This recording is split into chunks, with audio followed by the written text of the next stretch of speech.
Finalmente aprobaya el Consejo Local con el 90 días suspensión a trabajo del barrio Capitán del Icomo, Eduardo Caloyloy. Asunto con el chairman del Good Government na Consejo Local, el concejal Cesar Jimenez Sr., podía sila aproba con el suspensión de Caloyloy, siendo hindi más efectivo el election ban después de suspende con el SKI Barangay Election. Cita acorda mismo el chairman del Committee on Anti-Drugs, concejal Jerry Perez, él le recomenda para suspender con Caloyloy después queda positivo el resultado del drug test de este, que conduce el comité de Perez de más temprano. And this is the first case that we suspended a barangay captain because of the use of drugs. Según con Jimenez, ay queda efectivo el suspensión de Caloyloy después el cuantos mga proseso. El alcaldesa Maria Isabel Climoco Salazar según el quien ay implementa con este.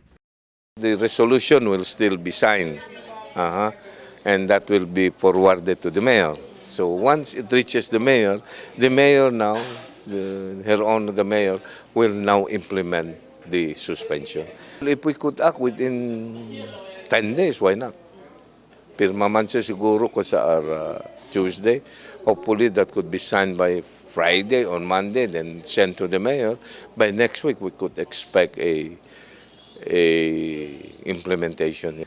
Según con Consel Jerry Perez, alegre ele sobre con este development na kaso di Caloyloy. Taroga según ele que ay servi este como leksyon para con otro mga barrio oficiales. Apelo di suyo con mga barrio oficiales del 98 barrio na syudad amo para no queda envuelto na droga ilegal. A ver para hindi sila queda igual kun Caloyloy.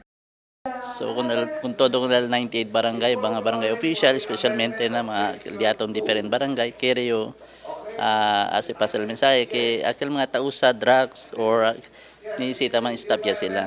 Mientras tanto, y habla si Pérez que fuera con Caloyloy, esperanzó también según él recomenda para el suspensión del otro oficial de barrio, quien positivo también na drug test.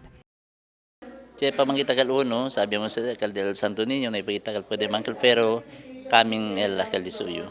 Marifita Mayo, Dateline Zamboanga.